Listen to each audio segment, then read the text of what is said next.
बहुत समय पहले की बात है, जब गांवों में बिजली की रोशनी नहीं होती थी और रातें कहानियों की तरह गहरी और रहस्यमयी हुआ करती थीं। उस समय सुंदरपुर नामक एक छोटा सा गांव हुआ करता था, जो अपनी हरियाली और पुराने रीति रिवाजों के लिए जाना जाता था। गांव के किनारे पर एक पुरानी हवेली थी, जिसकी दीवारें समय की मार सहकर भी मजबूती से खड़ी थीं, मानो वे किसी जिद्दी पहरेदार की तरह अपने भीतर के रहस्यों को समेटे हुए हों। इस हवेली में एक बड़ा सा आंगन था, जहां तुलसी का एक पौधा लगा था और उसके पास ही हर शाम एक घी का दिया जलाया जाता था। यह घर देखने में तो शांत लगता था, लेकिन इसकी खामोशी में एक गहरा दर्द छिपा हुआ था, जिसे केवल वही महसूस कर सकता था जिसने अपने जीवन में किसी अपने को खोने का गम सहा हो। हवाएं जब इस घर की खिड़कियों से टकराती थीं, तो ऐसा लगता था जैसे वे किसी पुराने किस्से को फिर से दोहराने की कोशिश कर रही हों। एक ऐसा किस्सा जो आज भी अधूरा था। इस हवेली में गौरी नाम की एक महिला रहती थी, जिसका स्वभाव बिल्कुल उसके नाम जैसा ही शीतल और पवित्र था। गौरी की शादी को कुछ ही साल हुए थे और वह अपने पहले बच्चे की उम्मीद कर रही थी, जिससे उसके चेहरे पर एक अलग ही चमक आ गई थी। वह दिन भर घर के कामों में व्यस्त रहती, कभी गाय को चारा डालती, तो कभी रसोई में मिट्टी के चूल्हे पर रोटियां सेकती। उसके हाथों में एक जादू था, जो साधारण से भोजन को भी स्वादिष्ट बना देता था, और उसकी आवाज में ऐसी मिठास थी कि सुनने वाले का मन शांत हो जाता था। लेकिन इन दिनों गौरी की आंखों में खुशी के साथ साथ एक अनजाना डर भी दिखाई देता था, जैसे उसे किसी आने वाले तूफान का आभास हो गया हो। वह अक्सर अपने पेट पर हाथ रखकर अपने आने वाले बच्चे से बातें करती थी, उसे दुनिया की खूबसूरती के बारे में बताती, लेकिन अंदर ही अंदर वह जानती थी कि उसके पति विक्रम के मन में कुछ और ही चल रहा है। विक्रम, गौरी का पति, एक ऐसा व्यक्ति था जिसे गांव की सादगी और सुकून कभी रास नहीं आया था। उसका मन हमेशा शहर की चकाचौंध और धन दौलत की ओर भागता रहता था, और उसे लगता था कि यह गांव और उसका परिवार उसकी तरक्की की राह में सबसे बड़ी बाधा है। वह अक्सर गौरी से कहता था कि उसे इस धूल, मिट्टी और गोबर की गंध से नफरत है, और वह एक बड़ा आदमी बनने के लिए पैदा हुआ है। गौरी उसकी इन बातों को हंसकर टाल गंध से बात करे कि पहली है गौरी को हंसकर टाल गंध से देती थी, और उसे समझाती थी कि सुख शांति में है, पैसे में नहीं। लेकिन विक्रम के सिर पर तो अमीर बनने का भूत सवार था। इन दिनों विक्रम का व्यवहार बहुत बदल गया था। वह घर पर कम रहता था, और जब भी आता तो उखड़ा उखड़ा रहता था। गौरी को यह महसूस होने लगा था कि विक्रम उससे दूर होता जा रहा है, लेकिन उसने सपने में भी नहीं सोचा था कि वह इतना निष्ठुर हो सकता है। एक रात, जब आसमान में काले बादल घिरे हुए थे और हवाओं में नमी थी, विक्रम ने अपना सामान बांधना शुरू कर दिया। गौरी रसोई में उसके लिए खाना बना रही थी। जब उसने भारी कदमों की आहट सुनी और कमरे में आई, तो देखा कि विक्रम एक बड़ा सा संदूक तैयार कर रहा है। गौरी का दिल जोर से धड़कने लगा। उसने कांपती हुई आवाज में पूछा कि वह इतनी रात को कहाँ जाने की तैयारी कर रहा है। विक्रम ने उसकी ओर देखे बिना ही रूखे स्वर में उत्तर दिया कि वह शहर जा रहा है और अब कभी वापस नहीं आएगा, क्योंकि उसे यह घुटन होती है। गौरी के पैरों तले जमीन खिसक गई। उसे अपनी कानों पर विश्वास नहीं हुआ कि उसका पति उसे इस हालत में छोड़कर जाने की बात कर रहा है। उसने आगे बढ़कर विक्रम का हाथ पकड़ लिया और उससे विनती करने लगी कि वह ऐसा न करे, कम से कम आने वाले बच्चे का तो विचार करे। विक्रम ने झटके से अपना हाथ छुड़ा लिया और गौरी की ओर घृणा भरी नजरों से देखा, जैसे वह कोई बोझ हो जिसे वह जल्द से जल्द उतार फेंकना चाहता हो। उसने कड़े शब्दों में कहा कि यह बच्चा और यह गृहस्थी उसके लिए बेड़ियां हैं, जो उसे उड़ने से रोक रही हैं। विक्रम ने साफ कर दिया कि उसने शहर में अपना नया जीवन शुरू करने का फैसला कर लिया है, जहां उसके लिए इंतजार कर रही एक नई दुनिया और एक नई साथी है। गौरी यह सुनकर सन्न रह गई। उसकी आंखों से आंसू बहने लगे, लेकिन विक्रम के पत्थर दिल पर इसका कोई असर नहीं हुआ। उसने कहा कि वह इस गांव की गरीबी में सड़ना नहीं चाहता और वह अपनी किस्मत खुद लिखेगा। गौरी ने उसे याद दिलाया कि शादी के समय उसने अग्नि के सामने 7 वचन दिए थे। उसने सुख दुख में साथ निभाने की कसम खाई थी। लेकिन विक्रम ने उन कसमों को पुराने जमाने की बेमतलब बातें कहकर खारिज कर दिया। बाहर तेज हवा चलने लगी थी और आंगन में लगा तुलसी का पौधा हवा के थपेड़ों से झूम रहा था, मानो वह भी इस अन्याय के खिलाफ अपना विरोध जता रहा हो। गौरी ने अपनी साड़ी के पल्लू से अपने आंसू पोंछे और अपनी गरिमा को समेटते हुए विक्रम से कहा कि अगर वह जाना ही चाहता है तो जाए, लेकिन उसे एक बार फिर से सोच लेना चाहिए कि वह पीछे क्या छोड़ रहा है। उसने कहा कि धन और शहर की चमक आज है और कल नहीं, लेकिन परिवार और प्रेम एक बार खो जाए तो दोबारा नहीं मिलता। विक्रम ने उसकी बातों पर व्यंग्य करते हुए हंसा और कहा कि वह भावुकता में जी रही है, जबकि दुनिया वास्तविकता पर चलती है। उसने अपना संदूक उठाया और दरवाजे की ओर बढ़ा, बिना एक बार भी पीछे मुड़कर देखे कि उसकी पत्नी किस हाल में खड़ी है। गौरी दीवार का सहारा लेकर खड़ी रही। उसे लगा जैसे उसके शरीर से जान निकल रही हो, लेकिन उसे अपने बच्चे के लिए खड़ा रहना था। जब विक्रम देहरी लांघने लगा तो आकाश में बिजली कड़की और पूरे घर में एक क्षण के लिए उजाला हुआ, जिसमें गौरी का पीला पड़ा चेहरा और उसकी सूजी हुई आंखें साफ दिखाई दीं।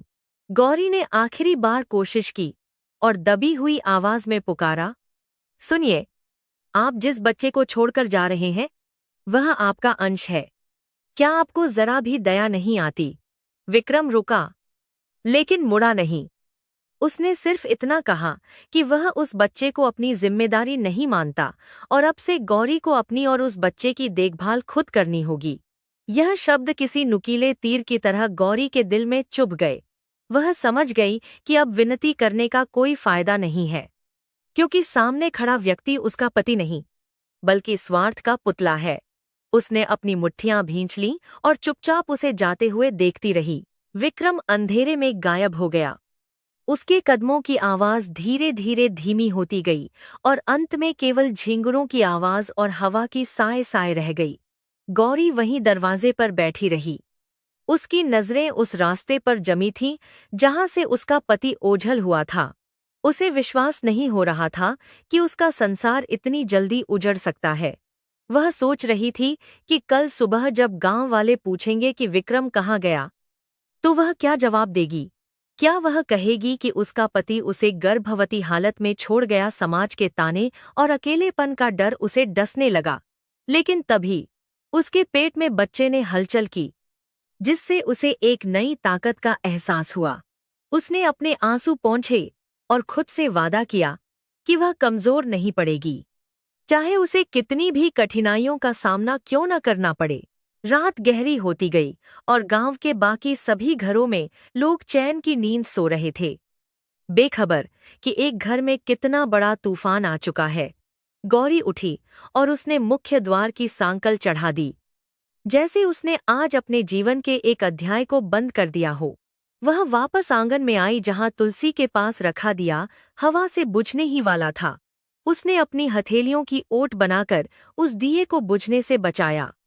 यह प्रतीक था कि वह अपनी उम्मीद और अपने घर की मान मर्यादा को कभी बुझने नहीं देगी। वह रसोई में गई, जहां खाना अब भी रखा था, लेकिन उसे खाने की इच्छा नहीं थी। फिर भी अपने अजन्मे बच्चे की खातिर उसने एक रोटी का टुकड़ा तोड़ा और उसे पानी के साथ निगलने की कोशिश की। हालांकि वह उसके गले से नीचे उतरना मुश्किल हो रहा था। हर निवाला उसे उस अपमान की याद दिला रहा था जो उसे अभी अभी मिला था। उस रात गौरी को नींद नहीं आई। वह अपनी पुरानी चारपाई पर लेटी छत की कड़ियों को गिनती रही और अपने भविष्य की योजना बनाती रही। उसे पता था कि आने वाला समय बहुत कठिन होने वाला है। उसे खेती भी देखनी होगी, घर भी संभालना होगा और बच्चे की परवरिश भी करनी होगी। उसके पास न तो पैसा था और न ही कोई सहारा, बस उसका आत्मसम्मान और उसकी कोख में पल रही जान थी। उसने सोचा कि वह गांव वालों के सामने कभी नहीं रोएगी और न ही किसी से भीख मांगेगी। वह विक्रम को गलत साबित करके दिखाएगी कि एक औरत बिना पुरुष के सहारे भी जी सकती है और अपने बच्चे को एक अच्छा कोख में अत्तक में सादगी और साधारी इंसान बना सकती है। बाहर बारिश शुरू हो गई थी। बूंदें छप्पर पर गिर रही थीं, जैसे प्रकृति भी उसके दुख में रो रही हो। यह बारिश उसके आंसुओं को छिपाने के लिए काफी थी। अगली सुबह जब सूरज की पहली किरणें हवेली के आंगन में उतरीं, तो गौरी पहले ही उठ चुकी थी। उसने हमेशा की तरह घर की साफ सफाई की, तुलसी को जल दिया और अपने माथे पर सिंदूर लगाया। हालांकि अब उस सिंदूर का अर्थ बदल चुका था। उसका चेहरा सूजा हुआ था और आंखें लाल थीं, लेकिन उसके हाव भाव में एक दृढ़ता थी। पड़ोस की एक काकी जब छाछ लेने आई, तो उसने गौरी को अकेले काम करते देखा और विक्रम के बारे में पूछा। गौरी ने अपनी आवाज को स्थिर रखते हुए झूठ बोल दिया कि विक्रम काम के सिलसिले में शहर गए हैं और कुछ समय तक नहीं लौटेंगे। वह नहीं चाहती थी कि अभी से गांव में तमाशा बने। काकी ने उसकी बात मान ली, लेकिन गौरी की उदास आंखों ने उन्हें कुछ खटकने पर मजबूर कर दिया। गांव की औरतें बहुत चतुर होती हैं। वे शब्दों से ज्यादा खामोशी को पढ़ लेती हैं। दिन बीतते गए और गौरी ने खुद को काम में झोंक दिया। वह सुबह होते ही खेतों में चली जाती, जहां वह खुद ही हल चलाने की कोशिश करती या मजदूरों की निगरानी करती। उसका शरीर भारी हो रहा था, लेकिन उसने आराम करना छोड़ दिया था। गांव के लोग उसे इस हालत में काम करते देख हैरान होते थे और आपस में बातें बनाते थे। कुछ लोग कहते कि विक्रम कितना निर्दयी है, जो अपनी गर्भवती पत्नी को छोड़कर चला गया। तो कुछ कहते कि जरूर गौरी में ही कोई खोट होगी। लेकिन गौरी ने अपने कानों को बहरा कर लिया था। वह बस अपने काम पर ध्यान देती थी, क्योंकि उसे पता था कि अगर वह रुकी तो उसका और उसके बच्चे का अस्तित्व मिट जाएगा।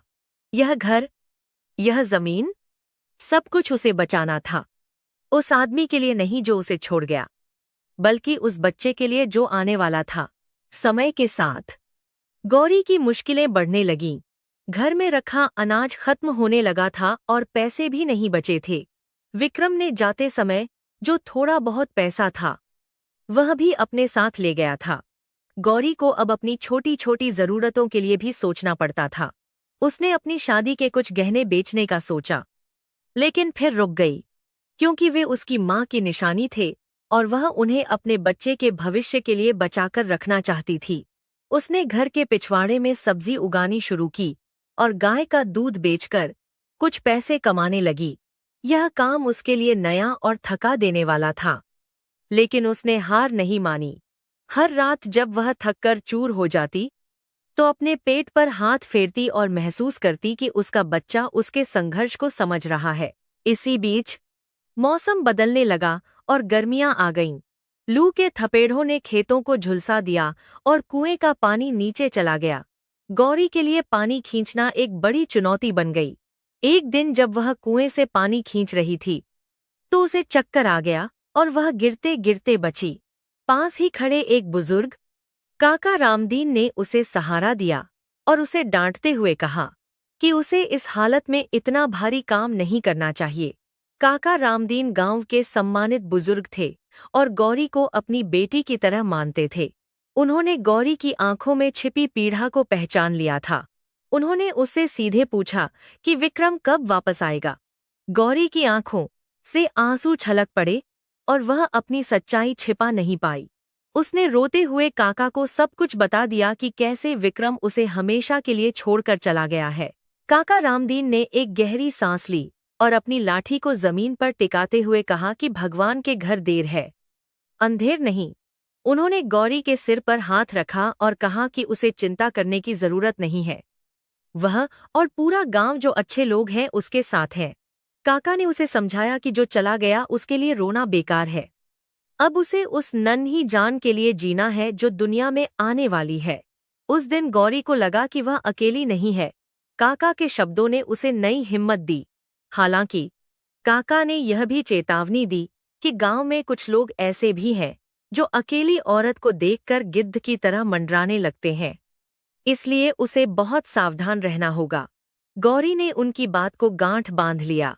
उसने अपने आंसू पोंछे और फिर से अपने काम में जुट गई।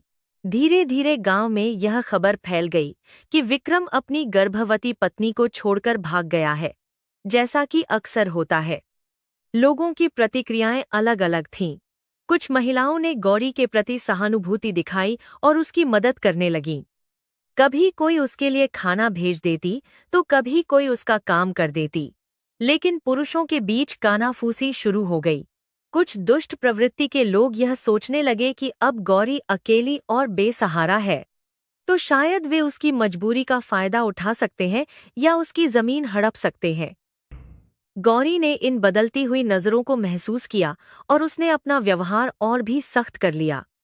उसने अपनी सादगी को अपनी ढाल बना लिया और किसी को भी अपनी दहलीज पार करने की इजाजत नहीं दी।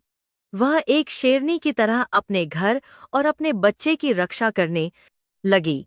एक शाम, जब गौरी अपने आंगन में बैठी अनाज साफ कर रही थी, उसे अपने अंदर एक अजीब सी हलचल महसूस हुई।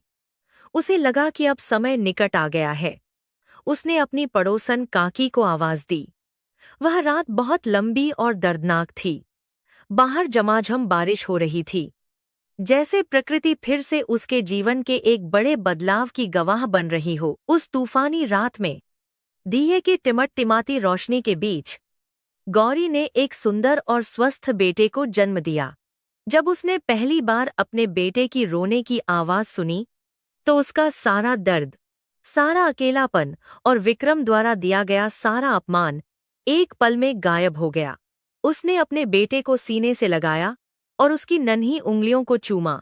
वह जानती थी कि यह बच्चा उसका प्रतिशोध नहीं, बल्कि उसकी जीत है। बच्चे का नामकरण बहुत सादगी से किया गया। गौरी ने उसका नाम माधव रखा। माधव का अर्थ है कृष्ण, जो खुद भी कठिनाइयों में पले बढ़े थे, लेकिन जिन्होंने अधर्म का नाश किया था। गौरी चाहती थी कि उसका बेटा भी कृष्ण की तरह साहसी और ज्ञानी बने। माधव के आने से सूनी हवेली में फिर से किलकारियां गूंजने लगीं। गौरी अब पहले से ज्यादा व्यस्त हो गई थी, लेकिन अब उसकी थकान में भी एक खुशी थी। वह माधव को पालने में झुलाती और उसे लोरी सुनाती। सो जा मेरे लाल, तुझे किसी की नजर न लगे। हालांकि विक्रम का साया अब भी उसके जीवन पर था, लेकिन माधव की मुस्कान ने उस अंधकार को काफी हद तक दूर कर दिया था। गौरी ने तय कर लिया था कि वह माधव को कभी अपने पिता की कमी महसूस नहीं होने देगी और उसे इतना काबिल बनाएगी कि विक्रम को एक दिन अपने किए पर पछतावा हो। गांव का जीवन अपनी गति से चलता रहा। ऋतुएं बदलती रहीं, फसलें कटती और बुआती रहीं। गौरी का संघर्ष जारी था, लेकिन अब वह एक माँ थी और एक माँ की ताकत के आगे बड़ी से बड़ी मुसीबत भी घुटने टेक देती है। वह अपने बेटे को पीठ पर बांधकर खेतों में काम करती, उसे पेड़ की छांव में सुलाकर फसल काटती। लोग उसकी मेहनत और लगन को देखकर दंग रह जाते।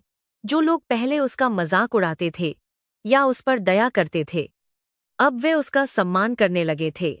गौरी ने साबित कर दिया था कि वह एक अबला नारी नहीं, बल्कि एक सबला है। उसने अपनी जमीन को बंजर होने से बचाया और अपने घर की दीवारों को गिरने नहीं दिया। लेकिन वह जानती थी कि यह शांति स्थायी नहीं है, क्योंकि विक्रम अभी भी कानूनी रूप से उसका पति और इस जमीन का मालिक था, और शहर की हवा कभी भी रुख बदल सकती थी। गौरी अक्सर रात में माधव को सुलाने के बाद दिए की रोशनी में पुरानी संदूक से विक्रम की कुछ पुरानी चीजें निकालती और उन्हें देखती। उसमें गुस्सा नहीं, बल्कि एक गहरा सवाल था कि आखिर कोई इंसान इतना पत्थर दिल कैसे हो सकता है। वह सोचती कि क्या विक्रम कभी अपने बच्चे के बारे में सोचता होगा, क्या उसे कभी याद आती होगी उस घर की जिसे उसने छोड़ दिया। लेकिन इन सवालों का कोई जवाब नहीं था। गौरी फिर उन्हें जोड़ी ही यादों को वापस संदूक में बंद कर देती, जैसे उसने अपने अतीत को बंद कर दिया था। उसने अपने मन को समझा लिया था कि उसका जीवन अब केवल माधव के लिए है। हवेली, जो कभी डरावनी लगती थी, अब माधव की हंसी से गूंजती थी। यह घर अब सिर्फ ईंट पत्थर का ढांचा नहीं, बल्कि गौरी के त्याग और प्रेम का मंदिर बन गया था।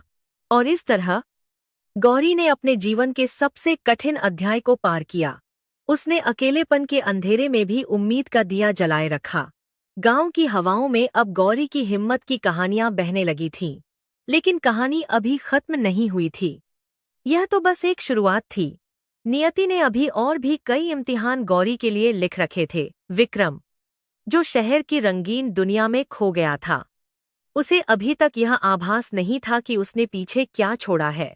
उसे नहीं पता था कि जिस बीज को वह पैरों तले कुचलकर गया था, वह अब एक नन्हा पौधा बन चुका है और एक दिन वही वटवृक्ष बनकर उसके सामने खड़ा होगा। समय का पहिया घूम रहा था और कर्मों का हिसाब होना अभी बाकी था। समय की गति को कौन रोक पाया है? वह तो अपनी चाल से चलता रहता है, चाहे किसी के जीवन में बहार हो या पतझड़। सुंदरपुर गांव में भी थतुएं बदलती रहीं। सर्दियां आईं और गईं, गर्मियां तपीं और बरखा ने धरती की प्यास बुझाई। वह नन्हा बालक माधव, जो उस तूफानी रात में जन्मा था, अब 5 वर्ष का हो चुका था। वह गांव की धूल मिट्टी में खेलकर बड़ा हो रहा था, बिल्कुल वैसे ही जैसे पत्थरों के बीच एक नन्हा पौधा अपनी जगह बना लेता है। माधव का चेहरा अपने पिता विक्रम से मिलता जुलता था। वही तीखी नाक और चौड़ा माथा, लेकिन उसकी आंखों में अपनी माँ गौरी जैसी करुणा और गहराई थी। वह बहुत ही समझदार बच्चा था, अपनी उम्र से कहीं ज्यादा गंभीर। जब दूसरे बच्चे खिलौनों के लिए रोते थे, माधव अपनी माँ के साथ खेतों में जाता और अपनी नन्ही हथेलियों से उसका पसीना पोंछने की कोशिश करता। गौरी के लिए माधव ही उसका संसार था, उसका एकमात्र सहारा, जिसके लिए वह हर रोज सूरज उगने से पहले जागती और रात गए तक काम करती। गांव के लोग अब गौरी की मेहनत के आदी हो चुके थे। वे देखते थे कि कैसे यह अकेली जान, जिसे कभी घर की दहलीज लांघने की आदत नहीं थी, अब पुरुषों की तरह खेतों में कुदाल चलाती है। उसके हाथों में छाले पड़ गए थे, पैरों की एडियां फट गई थी और धूप ने उसके रंग को सांवला कर दिया था। लेकिन उसके चेहरे का तेज कम नहीं हुआ था। यह तेज उस स्वाभिमान का था जो उसे किसी के आगे झुकने नहीं देता था। हालांकि गांव का समाज बड़ा ही विचित्र होता है। यहाँ किसी की हिम्मत की तारीफ होती है तो पीठ पीछे उसी की मजबूरियों का मजाक भी बनाया जाता है। पनघट पर पानी भरने जाती औरतों के बीच अक्सर गौरी की चर्चा होती थी। कुछ कहती थीं, बेचारी, कितनी कम उम्र में क्या दिन देखने पड़ रहे हैं। तो कुछ मुंह बिचकाकर कहती, जरूर पिछले जन्म के पाप होंगे, तभी तो पति छोड़कर चला गया और मुड़कर खबर भी नहीं ली। गौरी इन बातों को सुनती, लेकिन अनसुना कर देती। वह जानती थी कि दुनिया का मुंह बंद करना उसके वश में नहीं है, उसके वश में तो केवल अपने कर्म करना है। लेकिन असली मुसीबत तब शुरू हुई जब शहर से गांव का एक पुराना निवासी, हरि, वापस लौटा। हरि शहर में मजदूरी करता था और त्योहार पर गांव आया था। शाम को जब गांव की चौपाल जमी और हुक्का गुड़गुड़ाया जाने लगा, तो हरि ने शहर के किस्से सुनाने शुरू किए। बातों ही बातों में उसने विक्रम का जिक्र छेड़ दिया। उसने बताया कि उसने विक्रम को शहर के एक बड़े बाजार में देखा था। हरि की बातें सुनने के लिए भीड़ जमा हो गई। उसने मिर्च मसाला लगाकर बताया कि विक्रम अब वह पुराना विक्रम नहीं रहा, वह तो अब सेठ बन गया है। उसके पास बड़ी गाड़ी है, अच्छे कपड़े हैं और वह एक बहुत बड़ी कोठी में रहता है। और सबसे बड़ी बात जो हरि ने दबी जुबान में बताई, वह यह थी कि विक्रम ने शहर में दूसरी शादी कर ली है और वह एक अमीर घर का दामाद बन गया है। यह खबर जंगल में आग की तरह पूरे सुंदरपुर में फैल गई। लोगों के लिए यह सिर्फ एक खबर थी, एक चटपटी चर्चा, लेकिन गौरी के लिए यह किसी वज्रपात से कम नहीं था।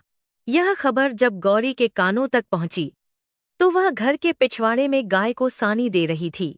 उसकी पड़ोसन बिमला ने, जो स्वभाव से थोड़ी कड़वी थी, उसे यह बात बताई।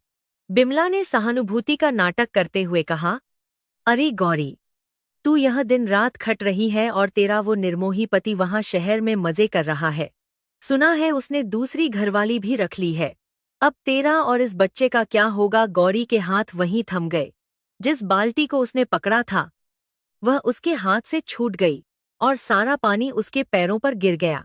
एक पल के लिए उसे लगा कि उसकी सांस रुक गई है। क्या सच में क्या विक्रम इतना आगे बढ़ गया कि उसने उसे पूरी तरह भुला दिया? क्या 7 फेरों का कोई मोल नहीं रहा? लेकिन गौरी ने बिमला के सामने अपने आंसू नहीं गिरने दिए। उसने कांपती आवाज में बस इतना कहा, काकी, लोग तो कुछ भी कहते हैं, जब तक मैं अपनी आंखों से न देख लूं या वो खुद न कह दें, मैं ऐसी बातों पर विश्वास नहीं करती। बिमला अपना सा मुंह लेकर चली गई, लेकिन वह गौरी के दिल में शक और दर्द का बीज बो गई थी। उस रात गौरी को खाना बनाने की सुध नहीं रही। वह चूल्हे के पास बैठी शून्यता में ताकती रही।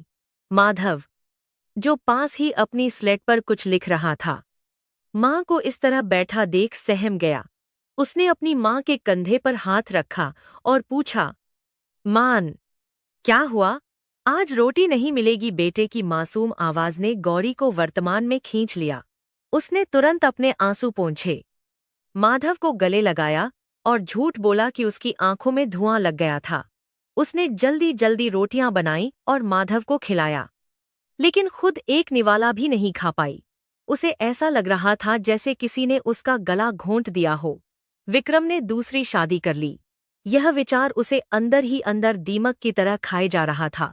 वह सोच रही थी कि क्या उसका इंतजार आरोपी, उसकी तपस्या, उसका यह संघर्ष सब व्यर्थ है। इस खबर का असर केवल गौरी के मन पर ही नहीं, बल्कि उसके आसपास की स्थितियों पर भी पड़ा। गांव में विक्रम का एक चचेरा भाई रहता था, जिसका नाम किशन था। किशन एक लालची और धूर्त किस्म का इंसान था। उसकी नज़र हमेशा से विक्रम की उपजाऊ जमीन और उस पुरानी हवेली पर थी। जब तक विक्रम गांव में था, किशन की दाल नहीं गल रही थी, और जब विक्रम गया तो उसे लगा कि अब वह आसानी से सब कुछ हड़प लेगा। लेकिन गौरी ने जिस तरह से मोर्चा संभाला, उससे किशन के मंसूबों पर पानी फिर गया था। अब जब हरि की लाई खबर से यह पक्का हो गया कि विक्रम शायद कभी वापस नहीं आएगा और उसने अपना अलग संसार बसा लिया है, तो किशन के दिमाग में शैतानी योजनाएं कुलबुलाने लगीं। उसे लगा कि अब सही मौका है गौरी को डराकर या बहला फुसलाकर बेदखल करने का। वह जानता था कि एक अकेली औरत जिसका पति उसे त्याग चुका हो, समाज में बहुत कमजोर मानी जाती है। अगले ही दिन किशन सुबह सुबह गौरी के घर आ धमका। गौरी उस समय तुलसी के पौधे में जल चढ़ा रही थी। किशन ने नकली मुस्कान के साथ कहा, भाभी, कैसी हो? सुना है हरी शहर से आया है और बड़े भैया की खबर लाया है। गौरी ने उसे अनदेखा करने की कोशिश की और अपने काम में लगी रही। किशन ने अपनी बात जारी रखते हुए कहा, देखो भाभी, अब तो जगजाहिर हो गया है कि भैया ने वहां अपना घर बसा लिया है। वह अब इस टूटे फूटे गांव में क्यों आएंगे? तुम यहाँ नाहक ही अपनी जवानी और समय बर्बाद कर रही हो। गौरी ने पलटकर तीखी नजरों से उसे देखा और पूछा, तुम क्या कहना चाहते हो? किशन, सीधे सीधे बोलो, जलेबियां मत बनाओ। किशन थोड़ा झेंपा, फिर अपनी असलियत पर उतर आया। उसने कहा, मेरा मतलब है कि यह खेती-बाड़ी और जमीन जायदाद संभालना औरत का काम नहीं है। तुम यह जमीन मुझे दे दो, मैं तुम्हें इसके बदले हर महीने कुछ पैसे देता रहूंगा, जिससे तुम्हारा और लल्ला का खर्चा चलता रहे। वैसे भी भैया के न लौटने पर इस जमीन पर मेरा ही हक बनता है। मैं उनका भाई जो ठहरा। गौरी का खून खौल उठा। उसने अपनी मुट्ठी भींच ली और कड़े स्वर में कहा, किशन, यह जमीन मेरे पति की अमानत है और अब मेरे बेटे माधव का भविष्य। जब तक मेरी सांस में सांस है, इस जमीन का 1 इंच भी किसी को नहीं दूंगी। रही बात तुम्हारे भैया के लौटने की, तो वह आए या न आए, मैं इस घर की मालकिन हूं और रहूंगी। तुम अपनी सलाह अपने पास रखो और यहां से चलते बनो। किशन को उम्मीद नहीं थी कि गौरी इतना कड़ा जवाब देगी। उसका अहंकार चोट खा गया। जाते जाते उसने धमकी भरे लहजे में कहा, देखता हूं भाभी, कब तक तुम अकेली इस घर को बचाती हो। गांव में अकेली औरत का रहना और जमीन बचाना इतना आसान नहीं होता। जब मुसीबत सर पर पड़ेगी तो इसी किशन के पास आओगी। किशन पैर पटकता हुआ चला गया, लेकिन वह हवा में एक डर छोड़ गया। गौरी जानती थी कि किशन आसानी से मानने वाला नहीं है। वह जरूर कोई नई चाल चलेगा। दिन बीतते गए और किशन ने अपनी चालें चलनी शुरू कर दीं। उसने गांव में अफवाहें फैलाना शुरू कर दिया कि गौरी उसे जमीन बेचने को तैयार थी, लेकिन अब मुकर रही है, या कि गौरी को खेती की समझ नहीं है और वह जमीन बंजर कर देगी। उसने कुछ आवारा किस्म के लोगों को भी गौरी के खेतों के आसपास मंडराने के लिए उकसाया। कभी गौरी के खेत की मेड़ तोड़ दी जाती, तो कभी उसकी खड़ी फसल में रात को जानवर छोड़ दिए जाते। गौरी रोज सुबह उठकर अपनी फसल का नुकसान देखती तो उसका दिल रो पड़ता। वह समझ रही थी कि यह सब किशन का किया धरा है। वह पंचायत में शिकायत करने की सोचती, लेकिन उसे डर था कि बिना सबूत के कोई उसकी बात नहीं मानेगा और उल्टा उसी पर लांछन लगाया जाएगा। गांव के लोग तमाशा देखने वाले मूक दर्शक बने हुए थे। वे जानते थे कि गलत हो रहा है, लेकिन किशन की बदमाशी के डर से कोई खुलकर सामने नहीं आता था। एक दोपहर, जब सूरज आग उगल रहा था, गौरी अपने खेत में टूटी हुई मेड़ ठीक कर रही थी। पसीने से लथपथ उसका शरीर कांप रहा था, लेकिन वह रुकी नहीं। तभी वहां काका रामदीन अपनी लाठी टेकते हुए आए। काका रामदीन ने गौरी की हालत देखी और उनका मन पसीज गया। उन्होंने गौरी को पेड़ की छांव में बुलाया और पानी पिलाया। काका ने गंभीर स्वर में कहा, बेटी, मैं देख रहा हूं कि गांव में क्या हो रहा है। किशन और उसके साथी तुझे परेशान करने में कोई कसर नहीं छोड़ रहे। वे गिद्ध की तरह तेरी जमीन पर नजर गड़ाए बैठे हैं। गौरी ने अपनी सूजी हुई आंखों से काका की ओर देखा और कहा, काका, मैं क्या करूं, मैं लड़ तो रही हूं, लेकिन कभी कभी लगता है कि मेरी हिम्मत जवाब दे जाएगी। माधव अभी बहुत छोटा है। अगर मुझे कुछ हो गया तो उसका क्या होगा। काका रामदीन ने गौरी के सिर पर हाथ रखा और एक पुरानी कहावत याद दिलाई, बेटी, तूफान में बड़े बड़े पेड़ उखड़ जाते हैं, लेकिन घास जो विनम्रता से झुकती है और अपनी जड़ों को मजबूती से पकड़े रहती है, वह बची रहती है। तू उस घास की तरह मत बन जो पैरों तले रौंदी जाए, बल्कि उस चट्टान की तरह बन जो लहरों से टकराकर भी अपनी जगह से नहीं हिलती। किशन जैसे लोग केवल डरा सकते हैं, लेकिन वे तेरा सत्य नहीं छीन सकते। उन्होंने गौरी को सलाह दी कि वह अपने अधिकारों के प्रति सजग रहे और कभी भी अकेले में किशन या उसके आदमियों से बात न करे। उन्होंने यह भी कहा कि वह काका अब बूढ़े हो गए हैं, लेकिन उनकी लाठी में अभी भी इतना दम है कि वह अन्याय के खिलाफ उठ सके। काका की बातों ने गौरी के अंदर फिर से जीने की इच्छा जगा दी। उसे महसूस हुआ कि वह अकेली नहीं है, धर्म और सत्य उसके साथ है। उसी शाम जब गौरी घर लौटी, तो उसने देखा कि माधव दरवाजे पर बैठा उसका इंतजार कर रहा है। माधव ने दौड़कर माँ के पैर छुए और पूछा, माँ, आज किशन चाचा घर के पास क्यों घूम रहे थे? उन्होंने मुझसे कहा कि यह घर जल्द ही उनका हो जाएगा। क्या हम घर छोड़कर जा रहे हैं? माधव की आंखों में डर देखकर गौरी का मातृत्व एक शेरनी की तरह जाग उठा। उसने माधव को अपनी गोद में उठाया और उसकी आंखों में आंखें डालकर कहा, नहीं मेरे लाल, यह घर तुम्हारा है। इसे तुम्हारे पिता और उनके पूर्वजों ने बनवाया था। दुनिया की कोई भी ताकत हमसे यह घर नहीं छीन सकती। किशन चाचा झूठ बोल रहे हैं। तुम्हें किसी से डरने की जरूरत नहीं है। तुम्हारी माँ अभी जिंदा है। गौरी ने उस रात फैसला कर लिया कि अब वह केवल रक्षात्मक नहीं रहेगी, बल्कि जरूरत पड़ी तो काली का रूप भी धरेगी। अगले कुछ दिनों में वातावरण और भी तनावपूर्ण हो गया। किशन ने अब पानी रोकने की चाल चली। गौरी के खेत तक जाने वाली पानी की नाली को उसने अपने खेत की तरफ मोड़ लिया। जब गौरी ने इसका विरोध किया, तो किशन के आदमियों ने उसे डराने की कोशिश की। गांव में कानाफूसी तेज हो गई कि अब गौरी को हार मान लेनी चाहिए और जमीन किशन को दे देनी चाहिए। इसी में उसकी भलाई है। कुछ औरतें गौरी को समझाने आईं कि मर्द के बिना खेती नहीं होती, क्यों नाहक जिद पकड़े बैठी है, लेकिन गौरी ने सबकी बातें अनसुनी कर दीं। उसने खुद फावड़ा उठाया और कड़ी धूप में नाली को फिर से अपने खेत की तरफ मोड़ने लगी। यह काम बहुत भारी था। घंटों लग गए। उसके हाथ से खून रिसने लगा, लेकिन उसने हार नहीं मानी। गांव के कुछ नौजवान, जो दूर से यह देख रहे थे, गौरी के जज्बे से प्रभावित हुए बिना न रह सके, लेकिन किशन के डर से वे मदद को नहीं आए। इसी बीच मानसून का मौसम आ गया। आकाश में काले बादलों ने डेरा जमा लिया। इस बार की बारिश सामान्य नहीं थी। ऐसा लग रहा था जैसे आसमान फट पड़ा हो। लगातार 3 दिनों तक मूसलाधार बारिश होती रही। गांव की कच्ची सड़कें कीचड़ से भर गईं और निचले इलाकों में पानी भरने लगा। गौरी की पुरानी हवेली, जिसकी मरम्मत के लिए उसके पास पैसे नहीं थे, अब जवाब देने लगी थी। एक रात तेज हवा और बारिश के बीच घर की छत का एक हिस्सा टपकने लगा। पानी की बूंदें सीधा उस जगह गिर रही थीं जहां माधव सोता था। गौरी ने तुरंत माधव को वहां से हटाया और सूखी जगह पर लिटाया।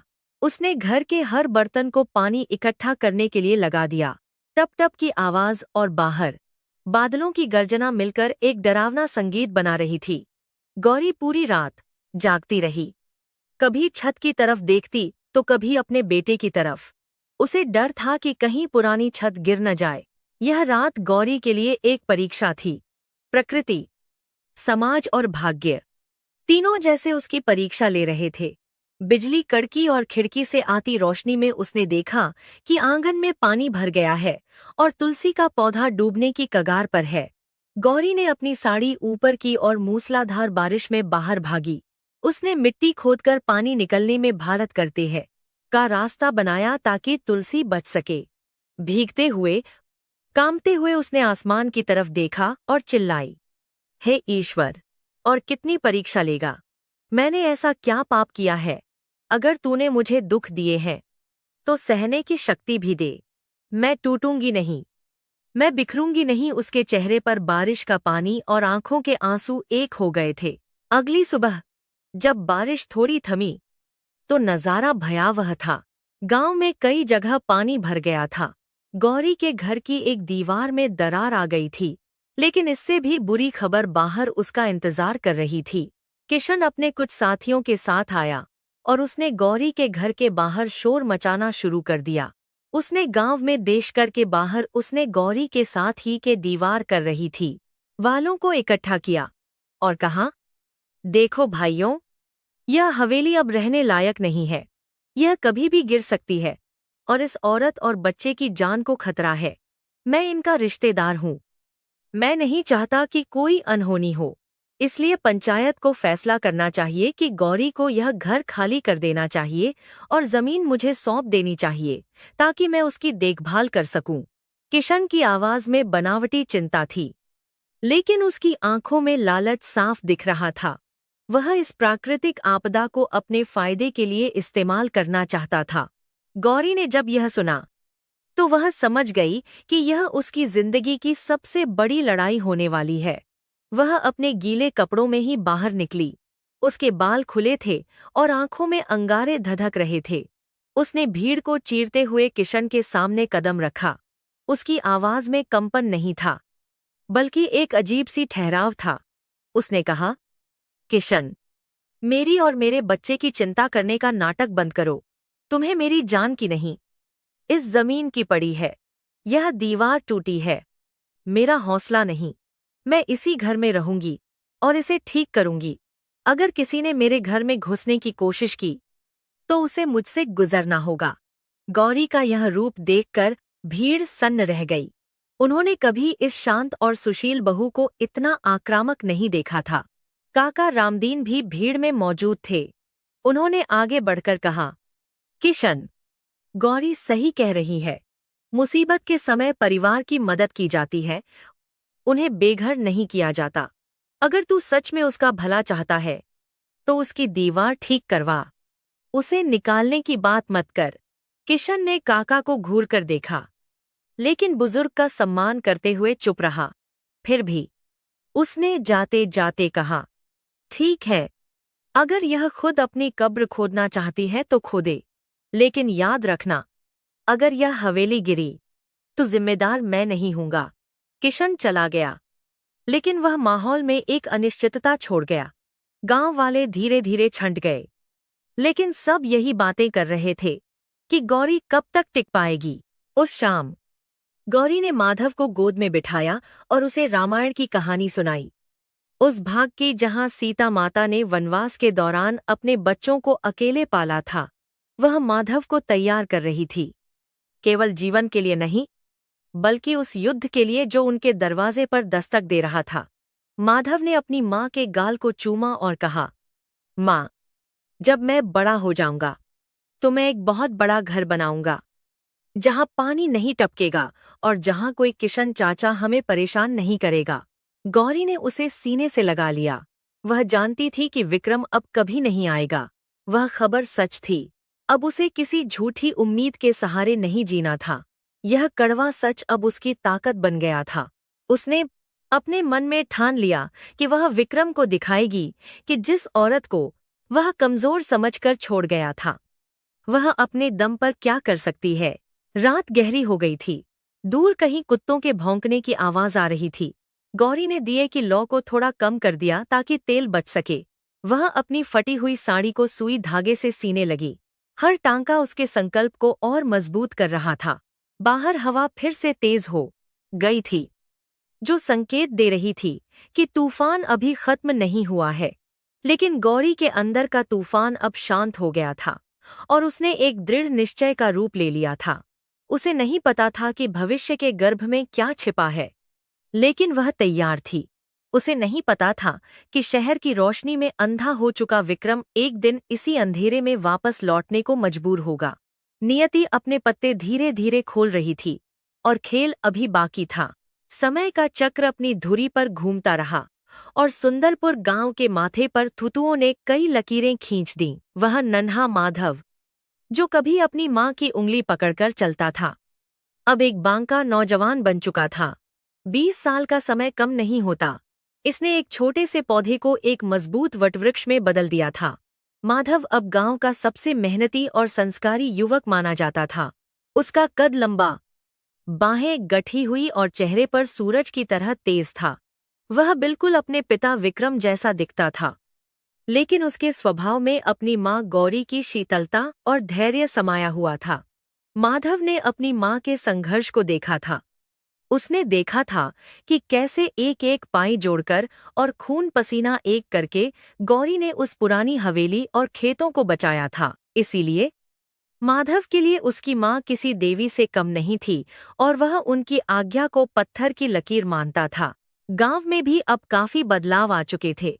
कुछ कच्चे मकान पक्के हो गए थे और पगडंडियों की जगह खड़ंजे वाली सड़कों ने ले ली थी।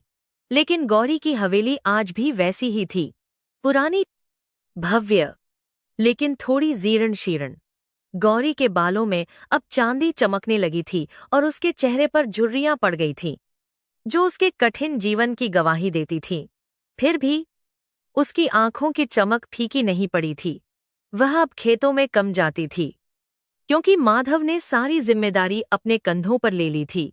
गौरी अक्सर अपने आंगन में बैठकर चरखा काटती या रामायण का पाठ करती। उसका जीवन शांत था। एक ठहराव आ गया था, जैसे तूफान के बाद समुद्र शांत हो जाता है। लेकिन नियति को यह शांति शायद मंजूर नहीं थी। वह फिर से एक नया बवंडर लाने की तैयारी कर रही थी। एक ऐसा बवंडर जो दबे हुए राज्य और पुराने जख्मों को फिर से कुरेदने वाला था। एक दोपहर, जब गर्म हवाएं चल रही थीं और गांव वाले अपने घरों में आराम कर रहे थे, गांव के मुख्य रास्ते पर धूल का एक बड़ा गुब्बार उठता दिखाई दिया। बच्चों ने शोर मचाना शुरू कर दिया। गाड़ी आई, गाड़ी आई। सुंदरपुर में मोटर गाड़ी का आना आज भी एक बड़ी घटना मानी जाती थी। एक काली, चमचमाती कार गांव के ऊबड़ खाबड़ रास्तों पर हिचकोले खाते हुए आगे बढ़ रही थी। गांव के कुत्ते उसके पीछे भौंकते हुए दौड़ रहे थे और लोग अपने दरवाजों से झांककर देख रहे थे। कार सीधे जाकर उस पुरानी हवेली के सामने रुकी, जहां गौरी और माधव रहते थे। गाड़ी का इंजन बंद हुआ और चारों तरफ खामोशी छा गई। धूल धीरे धीरे नीचे बैठी और कार का दरवाजा खुला। उसमें से एक आदमी बाहर निकला, जिसने विदेशी कपड़े पहने थे और आंखों पर काला चश्मा लगा रखा था। उसके चलने के अंदाज में एक अजीब सा अहंकार था, जैसे वह इस जमीन पर एहसान कर रहा हो। वह आदमी कोई और नहीं, विक्रम था। 20 साल बाद वह अपनी जन्मभूमि पर लौटा था, लेकिन किसी प्रेम या याद के कारण नहीं, बल्कि अपनी लालसा के कारण। शहर की चकाचौंध ने उसे बहुत कुछ दिया था, लेकिन उससे उसका सुकून छीन लिया था। विक्रम अब बूढ़ा हो चला था। उसके बाल सफेद हो गए थे और चेहरे पर चिंता की लकीरें थीं, जिन्हें उसने अपनी बनावटी हंसी और महंगे कपड़ों के पीछे छिपा रखा था। शहर में उसका कारोबार घाटे में चल रहा था और उस पर भारी कर्ज चढ़ा हुआ था। साहूकारों के दबाव से बचने के लिए उसे तुरंत पैसों की जरूरत थी। अचानक उसे अपने गांव की पुश्तैनी जायदाद और हवेली की याद आई थी।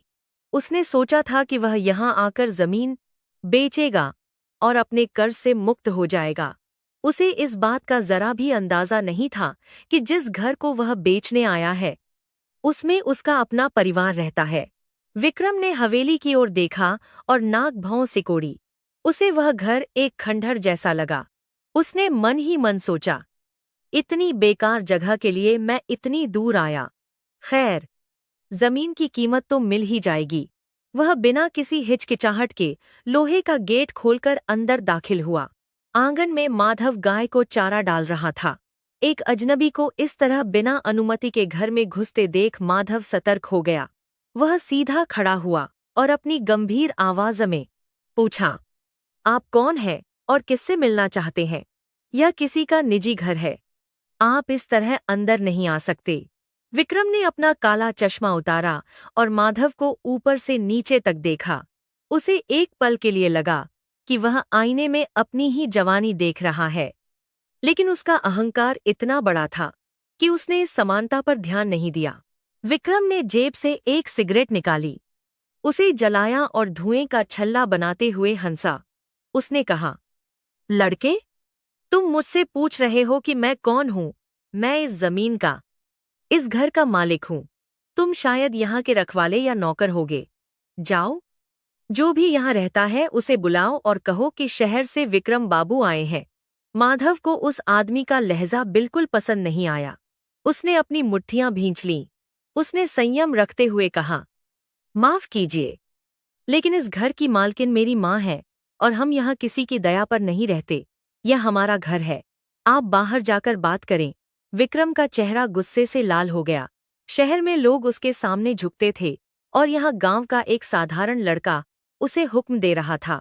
उसने दया की बात करे कि बात कर की बात हक गांव की दया पर बात करे, इसकी फेस ठा करा दिया। चिल्लाकर कहा, जुबान संभाल कर बात कर। मैं चाहूं तो अभी पुलिस बुलाकर तुम्हें धक्के मारकर बाहर निकाल सकता हूं। जानते नहीं मैं कौन हूं? इस शोर शराबे को सुनकर गौरी, जो अंदर पूजा कर रही थी, बाहर आई। उसने जब आंगन में उस आदमी को देखा तो उसके हाथ से आरती की थाली छूट गई। ठन की आवाज के साथ थाली जमीन पर गिरी और दिया बुझ गया। 20 साल बीत गए थे, लेकिन गौरी उस चेहरे को कैसे भूल सकती थी जिसने उसे जीवन का सबसे गहरा घाव दिया था। विक्रम बदल गया था, मोटा हो गया था। उसके चेहरे पर अब वह पुरानी चमक नहीं थी, बल्कि एक कठोरता थी। लेकिन गौरी ने उसे पहचान लिया। उसका दिल जोर जोर से धड़कने लगा। वह एक खंभे की ओट में छिप गई। वह नहीं चाहती थी कि विक्रम उसे इस हालत में देखे, और न ही वह अभी माधव के सामने यह राज खोलना चाहती थी कि यह अहंकारी और बदतमीज आदमी उसका पिता है। उसके अंदर भावनाओं का एक ज्वार उठ रहा था, गुस्सा, दुख और एक पुराना डर। माधव ने जब थाली गिरने की आवाज सुनी तो वह तुरंत माँ की तरफ दौड़ा। माँ, क्या हुआ? आप ठीक तो है? माधव ने पूछा। गौरी ने अपना चेहरा पल्लू से ढक लिया और कांपती हुई आवाज में कहा, मैं ठीक हूँ बेटा, बस हाथ फिसल गया था। फिर उसने इशारे से माधव को अपने पास बुलाया और धीरे से कहा, बेटा, इस आदमी से बहस मत करो। यह बहुत बड़ा आदमी लगता है। पूछो यह क्या चाहता है। माधव को माँ का यह डरना अजीब लगा, क्योंकि उसने अपनी माँ को बड़े से बड़े संकट में भी डटकर खड़े रहते देखा था। लेकिन उसने माँ की बात मानी और वापस विक्रम के पास गया। माधव ने कहा, बताइए, आप क्या चाहते हैं? विक्रम ने फाइल लहराते हुए कहा, सीधी बात यह है कि मुझे यह हवेली और इसके साथ लगी सारी जमीन बेचनी है। मैंने शहर में सौदा पक्का कर लिया है। तुम्हें और तुम्हारी माँ को जो भी वह है 1 हफ्ते के अंदर यह जगह खाली करनी होगी। माधव सन्न रह गया। यह घर, जहां उसका बचपन बीता, जहां उसकी माँ ने अपने आंसुओं से हर ईंट को सींचा था, उसे कोई अजनबी बेचने की बात कर रहा था। माधव ने कड़े स्वर में कहा, यह असंभव है, हम कहीं नहीं जाएंगे। मेरे पिता ने यह घर मेरी माँ को दिया था, आप इसे नहीं बेच सकते। विक्रम ने एक क्रूर हंसी और कहा, तुम्हारे पिता? हाँ, अगर तुम्हारे पास कागज हैं तो दिखाओ। सरकारी दस्तावेजों में यह जमीन आज भी मेरे विक्रम सिंह के नाम पर है, और कानून भावनाओं से नहीं, कागजों से चलता है। मैं तुम्हें 1 हफ्ते का समय दे रहा हूं। अपना बोरिया बिस्तरा बांध लो, वरना मुझे बल प्रयोग करना पड़ेगा।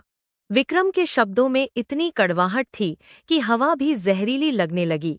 वह केवल घर नहीं छीन रहा था, वह उनकी पहचान और अस्तित्व को मिटाने आया था। शोर सुनकर आस पड़ोस के लोग और खेत से लौटते किसान वहां जमा होने लगे।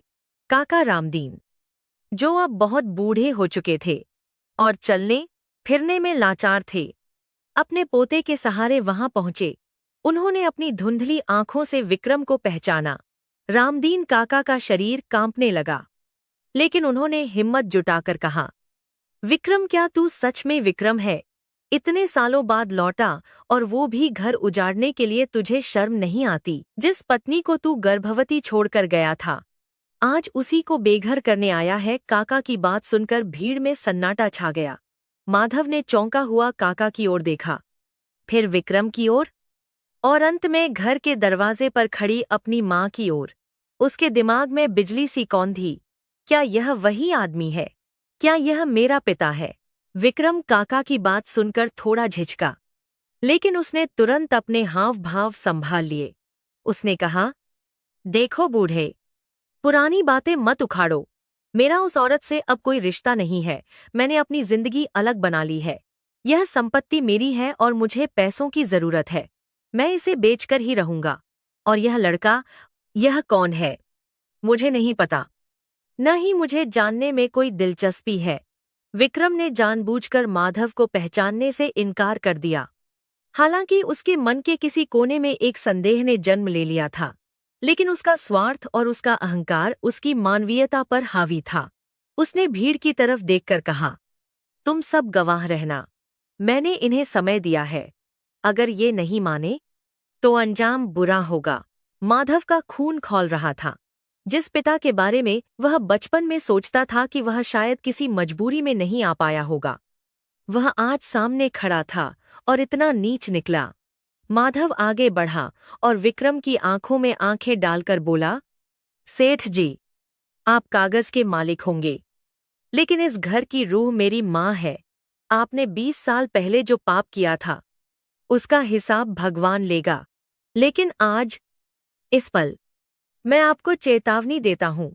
अगर आपने मेरी माँ की आंखों में एक भी आंसू लाने की कोशिश की, तो मैं भूल जाऊंगा कि आप मेरे पिता हैं या कोई अजनबी। यह घर मेरा मंदिर है और मैं इसे अपवित्र नहीं होने दूंगा। माधव की आवाज में शेर जैसी दहाड़ थी, जिसने विक्रम को भी एक कदम पीछे हटने पर मजबूर कर दिया। माहौल बेहद तनावपूर्ण हो गया था। सूरज ढल रहा था और आसमान में लालिमा छा गई थी, जैसे प्रकृति भी आने वाले संघर्ष का संकेत दे रही हो। विक्रम समझ गया कि डराने धमकाने से काम नहीं बनेगा। यहाँ का माहौल उसके खिलाफ है। उसने अपनी घड़ी देखी और कहा, ठीक है, जोश अच्छा है लड़के, लेकिन जोश से पेट नहीं भरता और न ही कर्जा चुकता है। मैं आज रात गांव के डाक बंगले में रुक रहा हूँ। कल सुबह मैं फिर आऊंगा, और इस बार मेरे साथ वकील और पुलिस होगी। सोच लो, इज्जत से जाना है या धक्के खाकर। यह कहकर विक्रम अपनी कार में बैठा और धूल उड़ाते हुए वहां से चला गया। पीछे छोड़ गया एक भारी सन्नाटा और सवालों का पहाड़। गांव वाले धीरे धीरे माधव और गौरी के पास आए। सब कानाफूसी कर रहे थे। कुछ कह रहे थे कि विक्रम बहुत बड़ा आदमी है, उससे लड़ना मुश्किल है। कुछ कह रहे थे कि गौरी के साथ बहुत अन्याय हो रहा है। काका रामदीन ने माधव के कंधे पर हाथ रखा और कहा, बेटा, आज तूने मर्द का काम किया है, लेकिन यह लड़ाई आसान नहीं होगी। विक्रम शहर का घाघ है। वह साम दाम दंड भेद सब अपनाएगा। माधव ने काका के पैर छुए और कहा, काका, मुझे आशीर्वाद दीजिए। मैं अपनी माँ के सम्मान के लिए किसी से भी लड़ सकता हूँ। गौरी अब भी वहीं खड़ी थी, पत्थर की मूरत बनी हुई। उसके अंदर अतीत का सैलाब उमड़ रहा था। आज उसका सबसे बड़ा डर सच हो गया था, लेकिन साथ ही उसे अपने बेटे पर गर्व भी हो रहा था। रात हुई और हवेली में फिर से सन्नाटा छा गया, लेकिन आज की खामोशी में शांति नहीं, बल्कि एक अजीब सी बेचैनी थी। माधव ने आज खाना नहीं खाया। वह आंगन में टहलता रहा, सोचता रहा कि कैसे इस मुसीबत का सामना किया जाए। गौरी रसोई में थी, लेकिन उसका ध्यान चूल्हे पर नहीं था। वह जानती थी कि कल क्या होने वाला है। कल पूरे गांव के सामने फैसला होगा। उसे अब अपनी चुप्पी तोड़नी होगी। उसे वह सब कुछ बताना होगा जो उसने 20 सालों से अपने सीने में दफन कर रखा था। वह जानती थी कि विक्रम साल के दफन करके बात करेगा, केवल पैसे के लिए आया है, लेकिन उसे यह नहीं पता कि वह किस चीज से टकराने वाला है। एक माँ की तपस्या और एक बेटे का समर्पण, ये दो ऐसी ताकतें हैं जिनके आगे बड़े बड़े सिंहासन डोल जाते हैं। गौरी ने संदूक खोला और उसमें से एक पुराना पत्र और कुछ दस्तावेज निकाले। ये वे कागज थे जो विक्रम जाते समय छोड़ गया था, जिनमें उसने लिखा था कि वह अपनी मर्जी से जा रहा है। गौरी ने कभी इनका इस्तेमाल नहीं किया, लेकिन आज समय आ गया था। उसने दिए की लौ को देखा और खुद से वादा किया, कल न्याय होगा। कल सुंदरपुर देखेगा कि सत्य की जीत होती है या धन की। बाहर झींगुरों की आवाज तेज हो गई थी। गांव के डाक बंगले में विक्रम शराब के नशे में डूबा हुआ था, अपनी जीत के मुगालते में। उसे लग रहा था कि वह एक कमजोर औरत और एक कल के छोकरे को आसानी से कुचल देगा, लेकिन उसे अंदाजा नहीं था कि उसने सोते हुए शेर को जगा दिया है। मध्य रात्रि के समय माधव अपनी माँ के पास आया और उसकी गोद में सर रखकर लेट गया, जैसा वह बचपन में करता था। उसने पूछा, माँ, क्या वह सच में मेरे पिता हैं? गौरी ने उसके बालों में उंगलियां फिराईं और एक गहरी सांस ली। उसने कहा, हाँ माधव, वही तुम्हारे पिता है।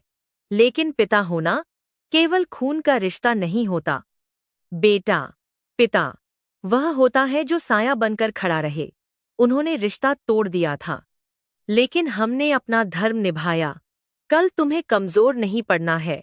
कल तुम्हें अपनी माँ के लिए नहीं, बल्कि इस घर की हर उस ईंट के लिए लड़ना है जिसमें तुम्हारे पूर्वजों की सांसें बसी हैं। माधव ने माँ के हाथों को चूमा और कहा, आप चिंता न करें माँ। कल सूरज उगने के साथ ही उनका भ्रम टूट जाएगा। हवाओं का रुख बदल रहा था। कल की सुबह सुंदरपुर के इतिहास में एक नया अध्याय लिखने वाली थी। एक तरफ धन और शक्ति का मद था, तो दूसरी तरफ सत्य और स्वाभिमान की ढाल। विक्रम को अपनी दौलत पर भरोसा था और गौरी को अपने धर्म पर। कल जब वे आमने सामने होंगे, तो केवल जमीन का फैसला नहीं होगा, बल्कि रिश्तों, जिम्मेदारियों और मानवता का फैसला होगा। गांव की मिट्टी गवाह बनने के लिए तैयार थी। बुराई का चेहरा अब पूरी तरह बेनकाब हो चुका था, और अब समय था उस दर्पण को सामने रखने का, जिसमें विक्रम को अपना असली और बदसूरत चेहरा दिखाई देगा। रात अपनी अंतिम पहर में थी और उजाला बस कुछ ही पल दूर था। अगली सुबह जब सूरज क्षितिज से ऊपर उठा, तो उसकी लालिमा में एक अजीब सी चेतावनी थी। सुंदरपुर गांव में आज पक्षियों की चहचहाहट कम और लोगों की सुगबुगाहट ज्यादा थी। हर कोई जानता था कि आज हवेली पर फैसला होने वाला है। गांव के बड़े बुजुर्ग, नौजवान और औरतें अपना काम छोड़कर गौरी के घर के बाहर जमा होने लगे थे। बरगद के पेड़ के नीचे, जहां आमतौर पर चौपाल जमती थी, आज सन्नाटा था, क्योंकि सारी भीड़ हवेली के मुख्य द्वार पर केंद्रित थी। हवा रुकी हुई थी, जैसे प्रकृति भी अपनी सांस रोककर तमाशा देख रही हो। गौरी ने आज विशेष रूप से अपनी पुरानी संदूक से निकालकर एक साधारण लेकिन साफ साड़ी पहनी थी।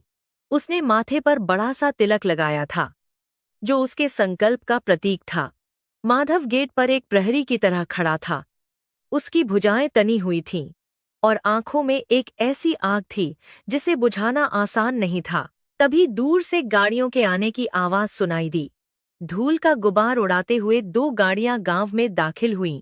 आगे विक्रम की काली कार थी और पीछे एक जीप जिसमें पुलिस के 2 सिपाही और एक वकील बैठा था।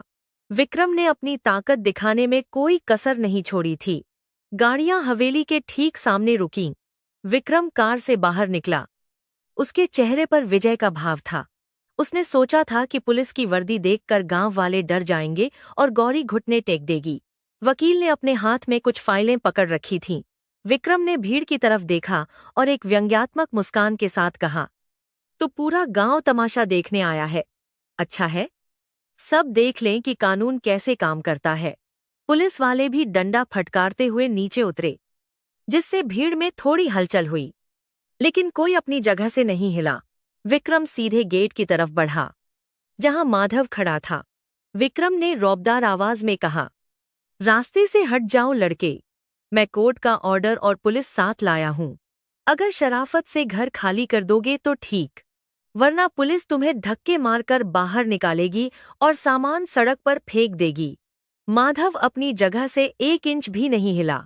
उसने विक्रम की आंखों में आंखें डालकर बिना पलक झपकाए कहा, यह कागज का टुकड़ा आपको इस जमीन का मालिक बना सकता है, लेकिन इस घर का नहीं। इस घर की हर ईंट मेरी माँ के पसीने से जुड़ी है। आप पुलिस लाए हैं, लेकिन हम सत्य लाए हैं। अगर आपको अंदर जाना है तो पहले मेरे ऊपर से गुजरना होगा। माधव की आवाज में इतना आत्मविश्वास था कि पुलिस वाले भी एक पल के लिए ठिठक गए। वकील ने आगे बढ़कर दखल देने की कोशिश की। उसने कानूनी भाषा में समझाना शुरू किया, देखो, यह संपत्ति मिस्टर विक्रम सिंह के नाम पर रजिस्टर्ड है।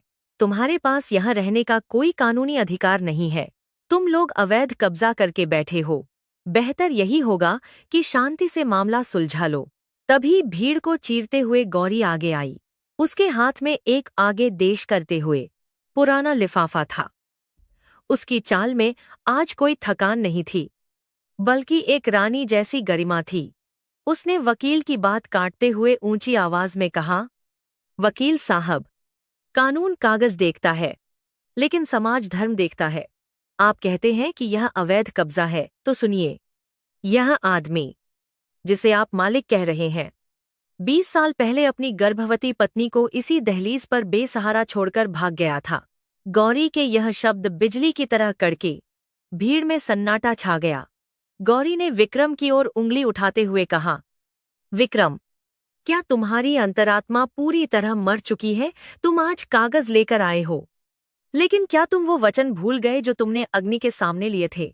तुम कहते हो कि यह जमीन तुम्हारी है, ठीक है, जमीन ले लो, लेकिन उस 20 साल का हिसाब कौन देगा जो मैंने और मेरे बेटे ने अकेले काटे हैं? इस घर की मरम्मत मैंने की है, खेतों को बंजर होने से मैंने बचाया है। जब तुम शहर में ऐश कर रहे थे, तब हम दाने दाने को मोहताज थे। तुम्हारा इस पर केवल नाम है, लेकिन अधिकार मेरा है। गौरी की आंखों से चिंगारियां निकल रही थीं। विक्रम, जो अब तक सीना तान कर खड़ा था, गौरी के इस रूप को देखकर सहम गया। वकील और पुलिस वाले भी असमंजस में पड़ गए। उन्हें बताया गया था कि यह एक साधारण बेदखली का मामला है, लेकिन यहाँ तो पारिवारिक इतिहास खुल रहा था। वकील ने विक्रम से धीरे से पूछा, मिस्टर सिंह, यह महिला क्या कह रही है? क्या यह सच है कि यह आपकी पत्नी है? विक्रम पसीने से तरबतर हो गया। वह झुंझलाते हुए बोला, यह सब झूठ है। यह औरत ड्रामा कर रही है। मेरा इससे कोई लेना देना नहीं है। यह सिर्फ मुझे बदनाम करके पैसे ऐंठना चाहती है। तभी गौरी ने वह पुराना लिफाफा और उसमें रखा पत्र सबके सामने लहराया। झूठ तो यह क्या है विक्रम? यह वही पत्र है जो तुम उस रात छोड़ गए थे, जिसमें तुमने लिखा था कि तुम अपनी मर्जी से जा रहे हो और अब कभी नहीं लौटोगे। इसमें तुम्हारी लिखावट है, तुम्हारे हस्ताक्षर है। काका रामदीन ने भीड़ से निकलकर उस पत्र को लिया। हालांकि उनकी आंखें कमजोर थीं, लेकिन उन्होंने पत्र को पहचाना। उन्होंने कांपती आवाज में पढ़ा और पुष्टि की, हाँ, यह विक्रम की ही लिखावट है। मैं गवाह हूँ। उस रात गौरी अकेली थी और यह कायर भाग गया था।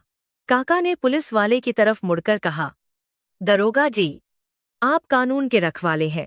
क्या कानून एक भगोड़े पति को यह अधिकार देता है कि वह अपनी पत्नी और बेटे को सड़क पर फेंक दे, जिन्होंने 20 साल तक उसकी संपत्ति की रक्षा की? पुलिस वाला, जो गांव की पृष्ठभूमि से ही था, उसका दिल पसीज गया। उसने अपनी लाठी नीचे कर ली और विक्रम को घूरकर देखा। अब मामला कानूनी से ज्यादा नैतिक हो चुका था। विक्रम ने देखा कि बाजी पलट रही है। उसने अपना आखिरी दांव खेला। वह माधव की तरफ मुड़ा और चिल्लाया, यह लड़का, इसका क्या सबूत है कि यह मेरा बेटा है? यह औरत किसी भी अनाथ को उठाकर ले आई होगी ताकि जायदाद पर कब्जा कर सके। यह सुनना था कि माधव का सब्र का बांध टूट गया। लेकिन इससे पहले कि वह कुछ करता, गौरी ने जोर से हंसना शुरू कर दिया। वह हंसी उन्माद की नहीं, बल्कि विक्रम की नीचता पर करुणा की थी। गौरी ने कहा, विक्रम, तुम्हें सबूत चाहिए तो अपनी आंखों से पट्टी हटाओ और देखो। इसकी नाक, इसका माथा, इसकी कदकाठी। क्या यह तुम्हें आईने की याद नहीं दिलाती? तुम अपने खून को नहीं पहचान पा रहे हो क्योंकि तुम्हारी आंखों पर लालच का पर्दा पड़ा है। गांव वाले अब जोर जोर से बोलने लगे, अरे, यह तो बिल्कुल विक्रम जैसा दिखता है। हाँ, जवानी में विक्रम ऐसा ही था। छे, अपने ही बेटे को पहचानने से इनकार कर रहा है। भीड़ का शोर बढ़ने लगा। लोग विक्रम को धिक्कारने लगे। विक्रम ने घबराकर माधव के चेहरे को गौर से देखा। अब जब वह ध्यान से देख रहा था तो उसे वही तीखे नैन नक्श दिखाई दिए जो उसके अपने थे। एक पल के लिए उसे चक्कर सा आ गया। उसके सामने उसका अपना अतीत, उसका अपना खून खड़ा था, जिसे वह मिटाने आया था। माधव ने एक कदम आगे बढ़ाया और कहा, मुझे आपके नाम की जरूरत नहीं है, सेठ विक्रम सिंह। मेरी पहचान मेरी माँ है। लेकिन याद रखिए, जिस घर को आप बेचने आए हैं, वहाँ आपकी विरासत नहीं, मेरी माँ की तपस्या है और मैं इसे बिकने नहीं दूंगा। माधव की आवाज में दर्द और गर्व का ऐसा मिश्रण था जिसने वहां मौजूद हर पत्थर दिल इंसान को भी पिघला दिया। वकील ने अपनी फाइल बंद कर दी। उसने विक्रम से साफ कह दिया, मिस्टर सिंह, यह मामला सिविल कोर्ट का नहीं, फैमिली कोर्ट का बनता है और जिस तरह के सबूत और गवाह यहाँ हैं, आप यह केस कभी नहीं जीत पाएंगे, बल्कि आपको इन्हें गुजारा भत्ता और हिस्सेदारी देनी पड़ सकती है। पुलिस भी भीड़ के गुस्से के खिलाफ कुछ नहीं कर सकती। मेरी सलाह है कि आप इसे यहीं खत्म करें। पुलिस वाले ने भी इशारा किया कि वह भीड़ पर लाठी चार्ज, पुलिस विजिटर इंसान 12 पूरी कोर्ट परवाह करे नहीं करेगा, क्योंकि गलती साफ तौर पर विक्रम की दिख रही थी। विक्रम ने चारों तरफ देखा। उसे हर चेहरे पर अपने लिए नफरत और गौरी के लिए सम्मान दिखाई दे रहा था। वह अकेला पड़ गया था। किशन, जो भीड़ में छिपा तमाशा देख रहा था और विक्रम की जीत की उम्मीद कर रहा था, अब धीरे से खिसकने लगा। उसने देख लिया था कि हवा का रुख बदल चुका है। गांव की एकता और गौरी के सत्य के आगे छल कपट की नहीं चलने वाली। विक्रम का अहंकार चकनाचूर हो रहा था। उसे एहसास होने लगा कि उसका पैसा यहाँ बेकार है। उसने जो दौलत शहर में कमाई थी, वह उसे यहाँ इज्जत नहीं दिला सकती। उसने एक बार फिर हवेली की ओर देखा, फिर गौरी की ओर, जो अब शांत खड़ी थी, और अंत में माधव की ओर। उसे अपनी हार स्वीकार करनी पड़ी, लेकिन वह अभी भी अपनी गलती मानने को तैयार नहीं था।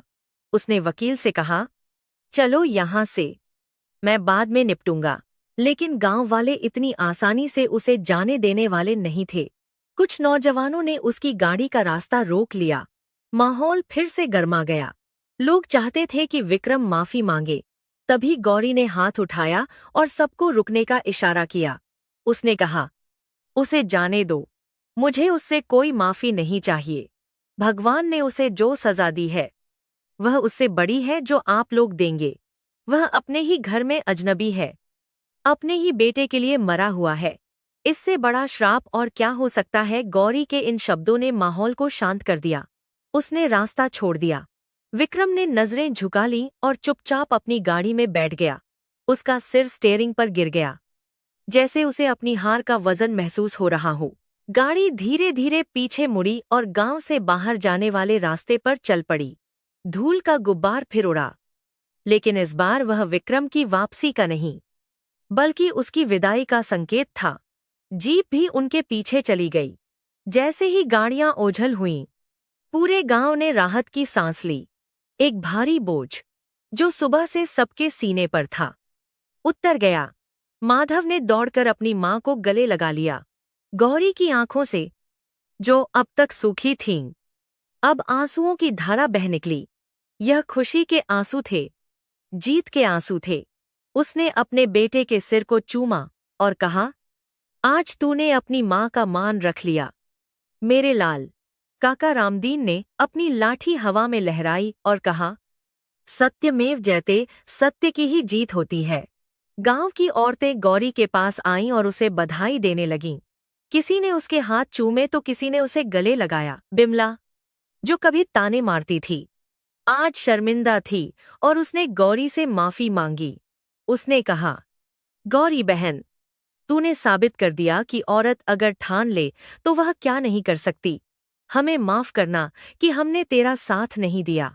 गौरी ने मुस्कुराकर उसे गले लगाया और कहा, बीती ताही बिसार दे। आज का दिन खुशी का है, गिले शिकवे का नहीं। हवेली का आंगन, जो सुबह तक युद्ध का मैदान बना हुआ था, अब उत्सव के रंग में रंगने लगा। लोग अपने अपने घरों से मिठाई और फल लाने लगे। यह केवल गौरी की जीत नहीं थी, यह पूरे गांव के स्वाभिमान की जीत थी। दोपहर होते होते माहौल पूरी तरह बदल गया। तनाव की जगह हंसी ठिठोली ने ले ली। माधव ने गांव के बच्चों को बुलाकर गुड़ और चने बांटे। उसने महसूस किया कि आज वह वास्तव में इस घर का मालिक बना है, कागज से नहीं, बल्कि जिम्मेदारी से। उसने टूटी हुई दीवार की तरफ देखा और मन ही मन योजना बनाई कि अब वह इसे पक्का करवाएगा। अब कोई डर नहीं था, कोई अनिश्चितता नहीं थी।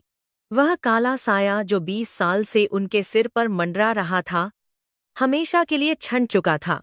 सूरज अब भी चमक रहा था, लेकिन उसकी धूप में अब चुभन नहीं, बल्कि एक सुकून देने वाली गर्माहट थी। शाम को गौरी ने आंगन को लीप पोत कर साफ किया। तुलसी के पौधे के पास उसने एक बड़ा सा घी का दीपक जलाया। आज उस दीपक की लौ हवा में भी स्थिर थी, बिल्कुल गौरी के मन की तरह। गांव के लोग, जो अब एक परिवार की तरह महसूस कर रहे थे, हवेली के आंगन में जमा हुए। ढोलक की थाप गूंजने लगी और औरतें लोकगीत गाने लगीं। गीतों में धरती की महिमा और माँ की ममता का बखान था। माधव एक कोने में बैठा यह सब देख रहा था। उसके चेहरे पर एक संतोषजनक मुस्कान थी। उसने देखा कि उसकी माँ, जो वर्षों से केवल काम और चिंता में डूबी रहती थी, आज खुलकर मुस्कुरा रही है। यह मुस्कान उसके लिए दुनिया की सबसे बड़ी दौलत थी। रात का खाना आज सबके साथ मिलकर बनाया गया। चूल्हे पर बड़ी कड़ाही चढ़ाई गई और पूरी सब्जी की महक से पूरा घर भर गया। यह कोई त्योहार नहीं था, लेकिन यह दिवाली से कम भी नहीं था। अंधकार पर प्रकाश की जीत का उत्सव। जब सबने मिलकर भोजन किया, तो उसमें एक अलग ही स्वाद था, एकता और प्रेम का स्वाद। काका रामदीन ने भोजन के बाद कहा, आज इस हवेली की नींव फिर से पड़ी है, अब इसे कोई आंधी नहीं हिला सकती। गौरी ने आसमान की तरफ देखा, जहां तारे टिमटिमा रहे थे। उसने अपने मन में ईश्वर को धन्यवाद दिया। उसने महसूस किया कि जीवन का चक्र पूरा हो गया है। संघर्ष का अध्याय समाप्त हुआ और शांति का अध्याय शुरू हुआ। देर रात तक बातें चलती रहीं, पुरानी कहानियां, हंसी मजाक और भविष्य की योजनाएं। जब मेहमान चले गए, तो हवेली फिर से शांत हो गई। लेकिन यह शांति अब डरावनी नहीं थी। यह एक सुरक्षित और आश्वस्त करने वाली शांति थी। गौरी और माधव अपने अपने बिस्तरों पर लेटे, लेकिन नींद दोनों की आंखों से दूर थी। वे दोनों बस इस नई आजादी को महसूस कर रहे थे। विक्रम आया और चला गया, जैसे कोई बुरा सपना आता है और आंख खुलने पर गायब हो जाता है। लेकिन वह अपने पीछे एक सच्चाई छोड़ गया कि असली शक्ति धन में नहीं, बल्कि अपनों के साथ में होती है। हवेली की दीवारें, जो सुबह कांप रही थीं, अब माधव की मौजूदगी में गर्व से खड़ी थीं। हवा के झोंके खिड़कियों से अंदर आ रहे थे और लोरी जैसा सुकून दे रहे थे। कल से एक नई जिंदगी शुरू होने वाली थी। खेतों में नई फसल बोई जाएगी, घर की मरम्मत होगी और शायद माधव की शादी की शहनाई भी गूंजेगी। जीवन अपने प्रवाह में लौट आया था, और भी सुंदर और मजबूत होकर। गौरी ने करवट बदली और एक गहरी चैन की नींद सो गई, ऐसी नींद जो उसे 20 सालों में नसीब नहीं हुई थी। सुंदरपुर गांव की सीमाओं से दूर एक सुनसान सड़क पर विक्रम की कार तेजी से दौड़ रही थी। धूल के बादल पीछे छूटते जा रहे थे, लेकिन विक्रम के मन में छाया हुआ कोहरा घना होता जा रहा था। कार के अंदर का सन्नाटा उसे काट रहा था। ड्राइवर चुपचाप गाड़ी चला रहा था, लेकिन पिछली सीट पर बैठे विक्रम के अंदर एक तूफान चल रहा था। उसे अपनी हार पच नहीं रही थी, लेकिन यह हार जमीन या जायदाद की नहीं थी। आज उसे पहली बार एहसास हुआ था कि उसने जीवन में क्या खोया है। वह आलीशान शहर, वह बड़ी कोठी और बैंक में जमा पैसे, सब कुछ उसे अब मिट्टी के समान लग रहा था। उसकी आंखों के सामने बार बार माधव का वह क्रोधित चेहरा और गौरी की वह शांत लेकिन भेदी नजर आ रही थी। उसे लग रहा था जैसे उसका अपना ही खून उसे धिक्कार रहा हो। विक्रम का दम घुटने लगा। उसने ड्राइवर को चिल्लाकर गाड़ी रोकने को कहा। गाड़ी एक पुराने बरगद के पेड़ के पास रुकी, जहां चारों तरफ केवल वीराना था। विक्रम लड़खड़ाते कदमों से कार से बाहर निकला और सड़क के किनारे झाड़ियों की तरफ बढ़ा। शाम ढल रही थी और आसमान का रंग गहरा नीला हो रहा था, जो उसकी उदासी से मेल खा रहा था। ठंडी हवा उसके चेहरे से टकरा रही थी, लेकिन उसे पसीना आ रहा था। वह घुटनों के बल जमीन पर गिर पड़ा। उसका महंगा सूट धूल में सन गया, लेकिन उसे कोई परवाह नहीं थी। उसके गले से एक अजीब सी आवाज निकली, जो रोने और चीखने के बीच की थी।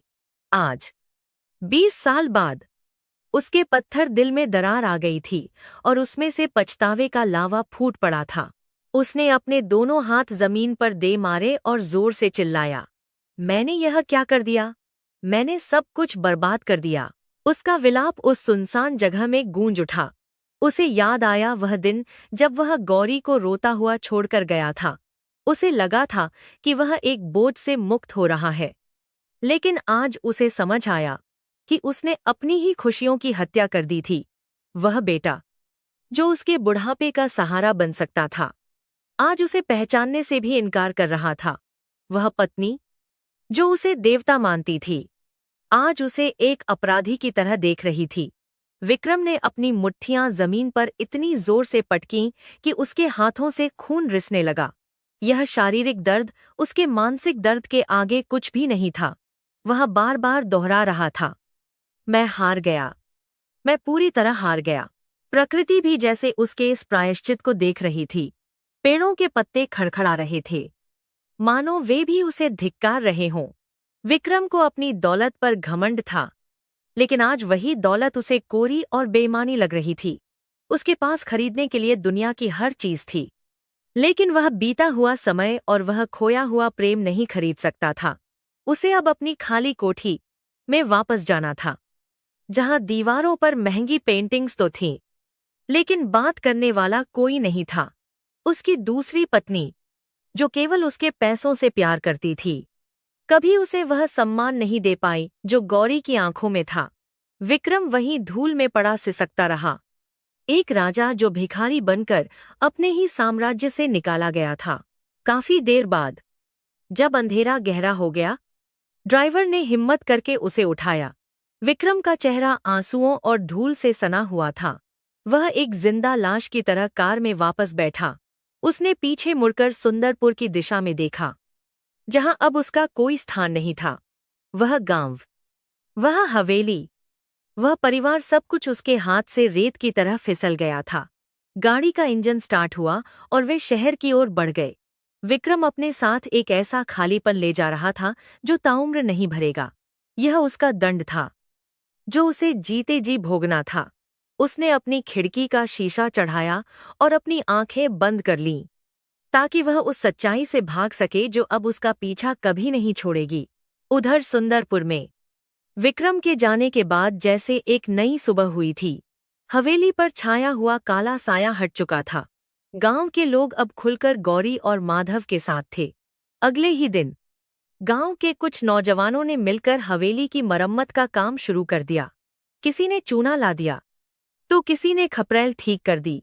यह श्रमदान था, जो गांव की एकता का प्रतीक था। माधव ने मना किया, लेकिन काका रामदीन ने कहा कि यह काम पैसे के लिए नहीं, बल्कि सम्मान के लिए हो रहा है। गौरी अपने आंगन में बैठकर यह सब देख रही थी और उसकी आंखों में कृतज्ञता के आंसू थे। जिस समाज से वह कभी डरती थी, आज वही समाज उसके घर की दीवार बनकर खड़ा था। माधव ने अब पूरी तरह से घर की जिम्मेदारी संभाल ली थी। विक्रम के आने की घटना ने उसे रातों रात बड़ा बना दिया था। अब वह केवल एक किसान नहीं, बल्कि एक रक्षक था। उसने खेतों में नई तकनीक का प्रयोग करना शुरू किया और मेहनत को दोगुना कर दिया। मौसम ने भी उनका साथ दिया। इस बार की बारिश अच्छी हुई थी और फसल लहलहा रही थी। खेतों में सुनहरी बालियां झूम रही थीं, जैसे वे माधव की विजय का जश्न मना रही हों। गांव वाले कहते थे कि गौरी के तप और माधव की मेहनत का फल साक्षात लक्ष्मी के रूप में बरस रहा है। किशन और उसके जैसे दुष्ट लोग अब नजरें चुराकर निकलते थे, क्योंकि बुराई की हार सबके सामने प्रत्यक्ष थी। दिन हफ्तों में और हफ्ते महीनों में बदल गए। सर्दियां दस्तक देने लगी थीं।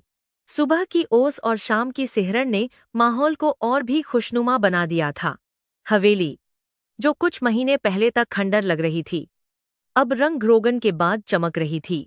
आंगन में तुलसी का पौधा हरा भरा था और उसके पास हर शाम नियम से दिया जलता था।